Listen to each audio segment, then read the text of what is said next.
Hello everyone. So a lot of you, I'm pretty sure, are trying to cope up with the trauma that CLAT 2026 has given you, and ALET भी कुछ लोग दिए, कुछ लोग नहीं दिए. Now we are seriously considering whether we should take a drop year or not. अब मैं एक बहुत सिंपल सी बात आपको बोलता हूँ कि आज के सेशन में मैं आपको ये नहीं बोलूंगा कि आपको ड्रॉप ईयर लेना है या नहीं लेना है. मैं आपको सिर्फ क्राइटेरिया बताऊंगा कि ड्रॉप ईयर के जो आपकी कंफ्यूजन होते हैं ना, वो कैसे दूर करते हैं. सबसे पहली बात, बिफोर स्टार्टिंग द सेशन, आप लोग अगर किसी सोशल मीडिया ग्रुप पर ये बात डिस्कस करना चाहते हो इस सेशन को देखने के बाद में, then you will always get one answer which is a big no. मैं इसका रीजन भी बता सकता हूं आपको. इस साल 75,000 स्टूडेंट्स ने यूजी क्लैट एग्जाम दिया है ना. अब यूजी क्लैट में सीटें हैं 2,500, तो इसका मतलब 72,500 students have not cracked this exam in this particular year और will not crack this exam. अब आप इस बात को समझो that most of the people, हो सकता है उनमें आप भी हो, कि अगर आप एग्जाम को नहीं क्लियर कर पाते हो तो हम बहुत डिसइल्यूजनली फील करते हैं कि हमें बहुत गलत फील होता है, बहुत स्ट्रेस्ड फील होता है और बहुत बीट्रेड फील होता है एग्जाम से, कि हमने इतनी प्रिपरेशन करी और इन्होंने इस तरह का एग्जाम दे दिया, इन्होंने इतना डिफिकल्ट दे दिया, इतनी कैलकुलेशन दे दी, सिर्फ एनालिटिकल रीजनिंग दे दिया, है ना. We feel like that. अब सवाल ये है कि या तो हम ये फील करके बैठ जाएं और जिस भी प्राइवेट यूनिवर्सिटी में हमें प्लेसमेंट मिलता है वहां पर हमारे 30, 35, 40 लाख रुपए लगा दें और फिर बिना प्लेसमेंट के वहां से वापस आ जाएं. दूसरा ऑप्शन ये है कि क्या आप जेन्युइनली एक ड्रॉप ईयर कंसिडर कर सकते हो. मैं आपको बहुत क्लियरली पता है क्यों बोल रहा हूं ये बात. I went to NLU Jodhpur as a drop year CLAT aspirant. ठीक है, तो इसीलिए मैं आपको अपने एक्सपीरियंस के साथ साथ शेयर करूंगा कि मेरे दिमाग में क्या उस टाइम सवाल आते थे जब मैं ड्रॉप ईयर ले रहा था क्लैट के लिए, and why did it turn out to be a very very fruitful decision, right. अब आप मुझे बताओ, मैं ड्रॉप ईयर स्टूडेंट हूं, मेरे सर पे लिखा मैं ड्रॉप ईयर स्टूडेंट हूं. Will anybody doubt my credibility और capability if I am a drop year student? Nobody can. ठीक है, I started out as a corporate lawyer. I decided to quit it. I started out as something जो मैं आपके सामने खड़ा हूं and I am creating a genuine difference here. है ना, मैं अपनी तारीफ नहीं कर रहा, मैं आपको सिर्फ बता रहा हूं कि ड्रॉप ईयर लेना आपको गाली की तरह लगता है. It is not like that. Let's consider कि हम क्या क्या एस्पेक्ट सोचते हैं, क्या क्या कंफ्यूजन होते हैं हमको. सवाल यह है कि डज इट मेक सेंस. क्यों ना मैं एक प्राइवेट लॉ स्कूल में चला जाऊं, 5 साल का लॉ करूं, फिर आगे 1 साल उसको एक्स्ट्रा यूज कर लूंगा जो मेरा बच जाएगा. देखो बात को समझो, लॉ जनरली 6 साल का ही होता था ट्रेडिशनली. 3 साल का ग्रेजुएशन करते थे लोग, फिर 3 साल का लॉ करते थे. 5 साल का लॉ अभी आया, जब वो इंटीग्रेटेड हो गई ना डिग्री, तो आपको जो जेन्युइन 5 साल, जो 1 साल आपका बच रहा था ना, बस वो नहीं बचेगा, आपका 6ठा साल में वो चला जाएगा. ठीक है, आपको इस बात से क्या फर्क पड़ता है कि आप लॉ स्कूल से जब ग्रेजुएट हो आप 23 के हो, 24 के हो, है ना. आप बोलोगे कि सर हमें तो फर्क नहीं पड़ता इतना ज्यादा, है ना, लेकिन what if we do not get placements. वहां पर वो पूछेंगे कि आपके सीवी में 1 साल का गैप क्यों, तो क्या बोलोगे? I have sat in 5 interviews on my day zero in my law school. I cracked 3 out of them. ठीक है, 3 जगह से जॉब ऑफर्स आए थे. एक ने भी आउट ऑफ ऑल 5 ये पूछा नहीं कि तुमने ड्रॉप ईयर क्यों लिया था, क्योंकि दे डोंट केयर. आप अपने पर्सपेक्टिव से मत सोचो, आप लॉ फर्म के पर्सपेक्टिव से सोचो. ठीक है, लॉ फर्म चाहती है कि अगर तुम्हारे एकेडमिक स्कोर्स अच्छे हैं, तुमने एक्स्ट्रा करिकुलर एक्टिविटीज में पार्टिसिपेट किया लाइक मूटिंग, रिसर्च और व्हाट नॉट, है ना, तो फिर यू आर थ्रू. क्योंकि उनको तो आपसे उस बेसिस पर काम करवाना है. उनको नहीं फर्क पड़ता कि मैं 23 साल के लड़के से काम कर रहा हूं, 24 साल की लड़की से काम कर रहा हूं, 23 साल की लड़की से काम कर रहा हूं, कोई फर्क नहीं पड़ रहा है इस बात से उनको. ऑल दे केयर इज कि आप एक सिंसियर स्टूडेंट हो गया based on your CV.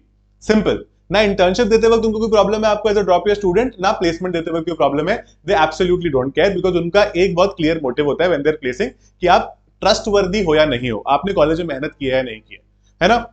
50% of the students who go to top 5-7 NLUs in India are drop year students. पहले साल में या तो उन्होंने एग्जाम नहीं दिया था, या पहले साल में उनको कुछ उनका स्कोर ही नहीं आया था. 2,000, 3,000, 5,000, 10,000 रैंक आई थी. अगले साल अच्छे से प्रिपेयर किया and they were able to crack it, right.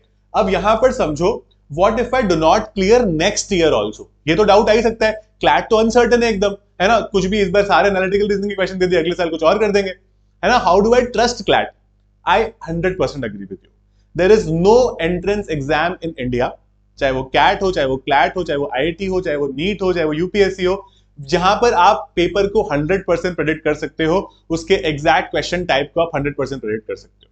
तो इसका मतलब क्या है कि अब हम कोई नेशनल लेवल एग्जाम नहीं देंगे, हम एकदम मीडियोकर बनकर रहेंगे कि जहां मिल रहा है एडमिशन वहां पर ले लो.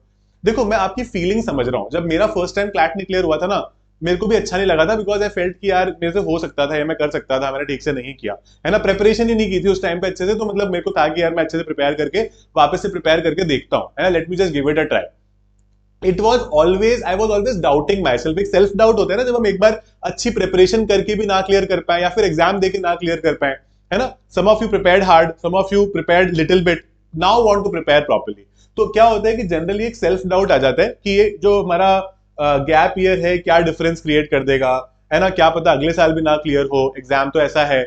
ऐसा क्यों? जैसे मैंने आपको स्टार्टिंग में एग्जांपल दिया ना, most of the people on social media handles and communities are talking about this. आपने जनरली सोशल मीडिया को समझा है अभी तक? सोशल मीडिया को आप जितना ज्यादा यूज करोगे ना उतना ज्यादा नेगेटिव हो जाओगे, क्योंकि आप कोई भी random, forget about CLAT, pick up a random Instagram post that has been posted by anyone, आप उस पर कॉमेंट्स देखो, find me the ratio of positive to negative comments. Positive comments 10-20% भी नहीं होते हैं किसी पोस्ट पे। हर इंसान को अपनी फ्रस्ट्रेशन निकालनी है वहां पर, और हम लोग क्या करते हैं कि वो पढ़कर उसको रियलिटी मानने लग जाते हैं। मैं आपको अपने 10 साल के एक्सपीरियंस से बात बोल रहा हूं, मैं ऐसे नहीं बोल रहा हूं, ठीक है? मैं बहुत सिंपल सी आपको बात बोल रहा हूं कि आपको ये बात समझनी पड़ेगी। You guys are smart enough to understand, but we just fall prey to that particular social media negativity trap, और इस वजह से हम डिसीजन नहीं ले पाते, we are always scared. It is a scary decision. Drop लेना कोई आसान बात नहीं है। हम already we are quite negative after what happened in this year's exam, and then I read those sort of comment, those sort of opinion from people, and then आज मान लो मैं एक लॉ एस्पिरेंट हूं, ठीक है, मैंने ड्रॉप ईयर लिया था, मेरा क्लैट नहीं क्लियर हुआ, राइट? मैं क्या एडवाइस दूंगा लोगों को? मत लो ड्रॉप ईयर, सिंपल सी बात है, that is going to be my advice, है ना? क्या मैं ये बता रहा हूं कि मैंने लास्ट के 2 महीने में प्रिपरेशन प्रॉपर्ली स्टार्ट की थी? क्या मैं ये बता रहा हूं कि मैं रात में 2-2 बजे रैंडम ग्रुप पे चैटिंग करता रहता था, रैंडम ग्रुप पे जो कुछ से इधर उधर की हीरो बनता था या लोगों को गाइड कर रहा था, जबकि मुझे ही नहीं पता था क्या करना है? ये मैं नहीं बताऊंगा आपको। क्यों नहीं बताऊंगा? क्योंकि वो तो मेरी इनसिक्योरिटी है ना, वो तो मैं खुद भी एक्सेप्ट नहीं करना चाह रहा हूं कि मैंने ऐसा कुछ किया है। मेरे को तो लग रहा है क्लैट के एग्जाम की गलती है, क्लैट ने एग्जाम गलत दे दिया, है ना? मैं बहुत प्रैक्टिकल बात करूंगा, मैं यहाँ पे ऐसे वो नहीं कि मैं बहुत चाशनी लगा के आपको एकदम मीठी मीठी बातें करूं और आपका एकदम मन बहलाऊं। It's a difficult decision, it's a career decision, तो you have to take it with all sort of practicality and all sort of real life जो चीजें आपके साथ हो सकती हैं, ठीक है? How to convince parents is another problem, है ना, कि पेरेंट्स नहीं मानेंगे कि भाई तुम एक ड्रॉप ईयर लो, राइट? अगर आपके पेरेंट्स नहीं मान रहे ना, आप उनको ये वाला सेशन दिखाओ, फिर भी अगर वो नहीं मानते, आप उनसे मेरी बात करा दो, ठीक है? If any parent want to talk to me about a drop year chance, I am happy to talk to them, ठीक है? At any point in time, right? आप कमेंट लिखो यहाँ पर कि my parents are not convinced, और आपके parents की क्या क्वेरी है। I will ensure that I actually give you the answer to that particular query, कि अगर पेरेंट्स को ये पर्टिकुलर प्रॉब्लम है, ठीक है?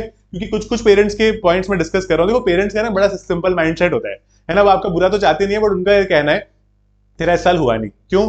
क्योंकि आधे पेरेंट्स को लगता है कि तुमने प्रिपरेशन अच्छे से नहीं की थी, राइट? तो अगले साल भी तुम यही करने वाले हो, तुम तो पूरे दिन घूमते रहते हो, तुम तो ये करते हो, तुम तो वो करते हो, है ना? पेरेंट्स और हमारा थोड़ा कोल्ड वॉर तो चलता ही रहता है, और पेरेंट्स को ये भी लगता है कि यार उनके दिमाग में एक टाइमलाइन होती है कि आप 18 के किसी लॉ स्कूल में जाओगे, 23 में ग्रेजुएट होगे, आपकी जॉब लगेगी, आप 2-3 साल जॉब करोगे, आपकी शादी कर देंगे, फिर उसके बाद में you want to start a family. उनके क्लियर टाइमलाइन है उनके दिमाग में।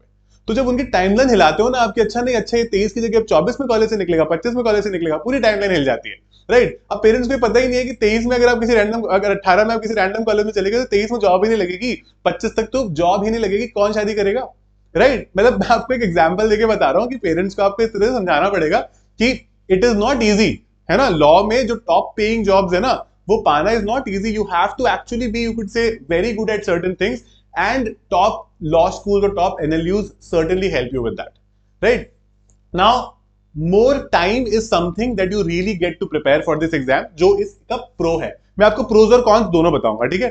ज्यादा टाइम मिलता है प्रिपरेशन करने के लिए, ऑब्वियसली आप स्कूल जा रहे थे, बहुत सारी चीजें मैनेज कर रहे थे, एक साल ड्रॉप लोगे, ज्यादा टाइम है, पूरे टाइम आप ये चीज कर सकते हो। Rectification gets easier. What did I not do this year properly?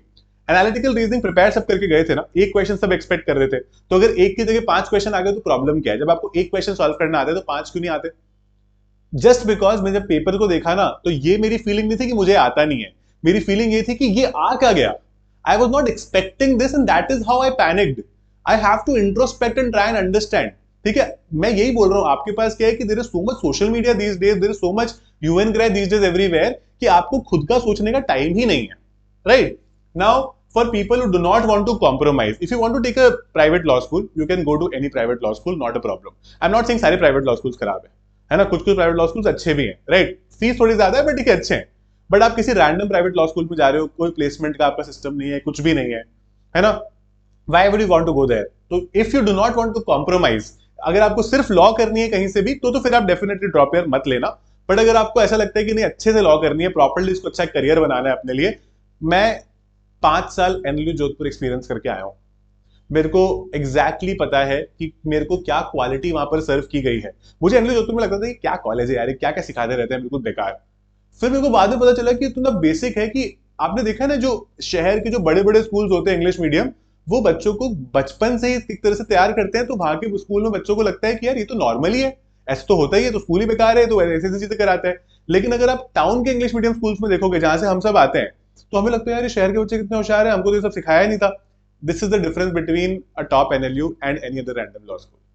जब वो प्लेटर पे सबसे सर्व होती है ना कि इंटर्नशिप कॉलेज लगवा देगा, जॉब कॉलेज लगवा देगा, रिसर्च पेपर कैसे लिखना है कॉलेज बता देगा, मूड कैसे करना है कॉलेज बता देगा, हर चीज ठीक है स्टार्टिंग से हो जाती है, तो that gets a lot easier for us, and हम अच्छे और क्रेजी एलुमनाई बेस का हेल्प होता है ना। When I got placed in a law firm, it was a top law firm, सब पूरी hierarchy was NLU Jodhpur, partner NLU Jodhpur, senior associate NLU Jodhpur, principal NLU Jodhpur, it was so easy, है ना कि भाई सही है तो बहुत आसान है, इन लोगों से आप कंफर्टेबली बात भी कर सकते हो क्योंकि आपके पास सेम चीजें शेयर करने के लिए, आप सेम कॉलेज में पढ़े हो। जैसे अपना कोई स्कूल का सीनियर जूनियर मिल जाए तो अपन आराम से बात कर पाते हैं ना, तो वैसे ही आराम से बात कर पाते हैं, तो इट्स वेरी इजी, और एक सॉफ्ट कॉर्नर होता है, let's be honest with it, कि वो genuinely they want you could से something good for you, right. तो दैट्स व्हाट हर्ट्स। एंड अगर यहाँ पर जो जनरली हाइड रिपरकशन होते हैं कि नहीं तुम्हारा अगले साल तो और खराब रैंक आ सकता है, ये हो सकता है, वो सकता है, यस आ सकता है, मैं बोल के चल रहा हूं आ सकता है, नहीं प्रिपेयर करोगे और ज्यादा खराब रैंक आ जाएगा, बट इसका कोई गारंटी नहीं है, right. People get 4000, 5000, 8000, 10,000 rank in 1 year and they actually crack top 100 in the next year. It is something that is possible if you believe it is, right. That's how you have to understand this. Now ये particular the pros, ये तो हो गई अच्छी अच्छी बातें। अब समझते हैं खराब बातें क्या हो सकती है। देखो यहां पर drop year comes with more pressure. जब हम 12th के साथ प्रिपेयर कर रहे थे प्रेशर कम था, हमें लगता था 12th करेंगे उसके बाद सीयूईटी देंगे सोच लेंगे, नहीं। लेकिन अगर आप यहां पर कर रहे हो ज्यादा प्रेशर के साथ में आएगा, एंड आपके पास टाइम ज्यादा होगा, तो इसका मतलब ओवर थिंकिंग का भी टाइम ज्यादा होगा, है ना। तो उस तरह से आपको सोच के चलना है कि आप कितना प्रेशर ले पाओगे। Exam is uncertain. एग्जाम कोई भी इंडिया का एग्जाम, एनी एग्जाम जो कंपेरेटिव नेशनल लेवल एग्जाम है, वो अनसर्टेन ही है। देयर इज नो एग्जाम जहां पर आप हाथ रख के बोल सकते हो कि ये तो आसान है, ये हो जाएगा, नथिंग, ठीक है। And preparation after a point becomes monotonous, क्योंकि दोस्त इधर उधर स्कैटर हो गए, कुछ कुछ कॉलेज चले गए, कुछ कुछ कुछ और कर रहे हैं, सिटी छोड़ के चले गए, आपका टाउन छोड़ के चले गए। ये खासकर जो छोटे टाउन्स के लोग होते हैं ना, जैसे मैं जब I am from mount Abu, right, तो माउंट आबू में क्या होता था कि यार सब दोस्त इधर उधर हो गए, है ना। अब वो जो ग्रुप था वो 12th वाला वो तो खत्म ही हो गया, तो करे क्या, बोर हो रहे हैं घर पे, तो प्रिपरेशन करके कुछ बाहर जाने का मन कर रहा है तो जाए किसके साथ। तो अगर आपके साथ वो बहुत बड़ी प्रॉब्लम है ना, देन कभी कभी आपको मोनोटोनस फील होगा, तो आपको एक्टिविटीज पकड़नी पड़ेगी। जैसे कुछ लोग क्या करते हैं कि I had a student last year, he picked up कि मैं जिम जाता हूँ हर रोज 2 घंटे, तो मेरा वहां पर ऑब्वियसली मेरे को थोड़ी मोटिवेशन भी मिलती है, मेरी बॉडी इंप्रूव होती है ना, मेरा जनरल कुछ से पूरे दिन का सिस्टम अच्छा चलता है। तो इस तरह की चीजें, आपको कुछ भी पसंद है, आपको कोई पर्टिकुलर बुक पढ़ना पसंद है, do that, you want to play an instrument, do that, कुछ भी कुकिंग करना पसंद है, डू दैट एवरी डे, है ना। मतलब कुछ कुछ बेसिक बेसिक चीजें आपको पकड़नी पड़ेगी ताकि प्रिपरेशन मोनोटोनस ना हो, at least at the start. Last में तो बहुत काम हो जाता है, लास्ट के 6 महीने में, शुरू में थोड़ी सी यू कुड से डिफिकल्ट होती है प्रिपरेशन। और आई थिंक आप लोगों को ये भी समझ में आ गया कि लास्ट के 2-3 महीने अगर प्रिपेयर करोगे तो एग्जाम क्लियर करना इतना आसान नहीं है ना, जिन लोगों ने लास्ट में स्टार्ट किया था। क्यों? क्योंकि एग्जाम का जो लेवल है वो बढ़ता कम होता रहता है, जो बढ़ गया तो वो एग्जाम नहीं क्लियर होगा, राइट। तो अंडरस्टैंड दिस। तो ये कुछ इसके कॉन्स भी हैं, राइट। तो प्रोज और कॉन्स को आइडेंटिफाई करके अपने पेरेंट्स से डिस्कस करो, और अगर आपको स्टार्ट करना है preparation, we are certainly going to help you. आपको अब समझ में आ गया what 12 minutes to CLAT is capable, right. So we have launched a batch called Aagaz. इसको हमने 3 अलग पार्ट्स में लॉन्च किया है। If you want only classes and mock test, है ना, और you could say obviously basic चीज होती है, डाउट टैब्स हो गए, बाकी सारी चीजें जो नॉर्मल होती है वो तो होती है। आप यू कैन टेक आवर आगाज batch, you can start your preparation right away, will be guiding you till the end of CLAT and elite. अगर आपको ऑफलाइन सारी यू कुड से बुक्स मॉक सब चाहिए, और क्लासेस तो ऑब्वियसली मतलब जो यहां पर है वो तो है ही है, प्लस आपको अगर ऑफलाइन बुक्स और मॉक्स चाहिए तो आप डेफिनेटली प्लस कंसिडर कर सकते हो। It will also include group mentorship by me, जहां पर I will connect with all of you who are a part of my plus batch on a Zoom call, and we can have a discussion every 15 days on how to create a plan for next 15 days, right? And then comes our elite offering for this year, which is Agaz Platinum. What is elite about it? तो अभी तक generally आपको जो CLAT batch होता है ना, वो CLAT और एलिट तक चलता है, ठीक है। इसमें हम आपको फ्री एक्सटेंशन देंगे for MHCET batch, for CUET law batch and for SLAT as well. तो आप तीनों एग्जाम्स के लिए इसके अलावा क्लैट एलिट के अलावा प्रिपेयर कर पाओगे for absolutely free.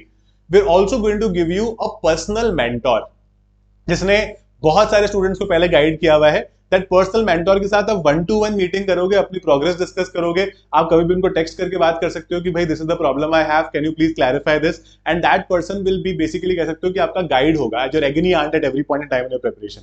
And not just this, ये तो बेसिक है, ये लोग काफी लोग करते हैं, ठीक है. What we bring to you is something called India's first law school readiness program. Now, when you go to a law school, you don't know what to expect from a law school. आपको law coaching सिर्फ यही सपने दिखाती है कि आप analyst जाओगे तो आपके साथ ये हो जाएगा, आप तो बहुत बड़े लॉयर बन जाओगे, आप नालसा जाओ, जोधपुर जाओ तो ये हो जाएगा. नहीं, वहां पर जाके जब कंपीट करना पड़ता है ना लोगों से, तो एकदम हवा निकल जाती है फर्स्ट ईयर में, राइट. तो आप तैयार होके जाओ कि लॉ स्कूल से क्या एक्सपेक्ट करना है, लॉ स्कूल में रिसर्च कैसे करते हैं, मोटिंग का क्या सिस्टम है, what are the extra curricular activities that we expect and we should be participating in, क्या क्या you could say let's say placements कैसे होते हैं, इंटर्नशिप कैसे लगती है, फर्स्ट सेकंड ईयर में कहाँ इंटर्नशिप करनी है, थर्ड फोर्थ फिफ्थ ईयर में कहाँ इंटर्नशिप करनी है. बेसिक चीजें हैं, but you need an expert to tell you this. Nobody can tell you this because लोगों ने ज्यादातर लॉ कोचिंग्स के जो यू कुड से एजुकेटर्स बोल लो या कुछ भी बोल लो, मैनेजमेंट बोल लो, they have not experienced top law school. All they have experienced is CLAT तक बच्चों को क्रैक करवाया, एनएलयू के गेट पर छोड़कर आए, बाय बाय किया, फोटो लगाया उनका बैनर पे और अगले बच्चों पर ध्यान दिया, ठीक है. That is the general system. We are going to change that. 12 minutes to CLAT keeps disrupting something or the other every year. This is the disruption that we have gotten for you this year. तो आप यहाँ पर you could say match कर सकते हो. तो यहाँ पर जो हमारी full offerings है which is in the platinum batch, you will get literally everything that you want for this. है ना, literally everything. तो यहाँ पर हमारी कम्युनिटी का एक्सेस, खैर कम्युनिटी का एक्सेस तो आपको सब में मिल जाएगा, सारे बैचेस में मिल जाएगा. ऑफलाइन मॉक्स और offline study material are only in plus and platinum. और उसके अलावा जो ये 3 बड़े फीचर्स है ना, इंक्लूडिंग लाइक वो मैंने बात नहीं करी बट मैं आपको बाद में बताऊंगा, और द मर्चेंडाइजर एज वेल. कई लोग बोलते सर आपका ये हुडी कहाँ मिलेगा. All of this will be part of the platinum batch, right. So और आप इन बैचेस के लिंक्स डिस्क्रिप्शन से देखोगे ना, आप कंपेयर करके देखो टू एनी रिलायबल कोचिंग, ठीक है. It's so affordable that you can start a preparation right away. कोई अगर डाउट होता है इस नंबर पर कॉन्टैक्ट करो, है ना. Download 12 minutes to CLAT app from Google play store और ऐप स्टोर. 12minutes2CLAT.com पर भी आप जा सकते हो. Start preparation right away. I hope you have now understood कि आपको क्या डिसीजन लेना है, येस और नो. अगर आपको नहीं भी समझ आ रहा है तो अपने पेरेंट्स से डिस्कस करो. Don't go to social media and type कि क्या मैं ड्रॉप ईयर लूं या नहीं लूं. That doesn't help, right. Thank you so much. I will see you again guys. Bye bye.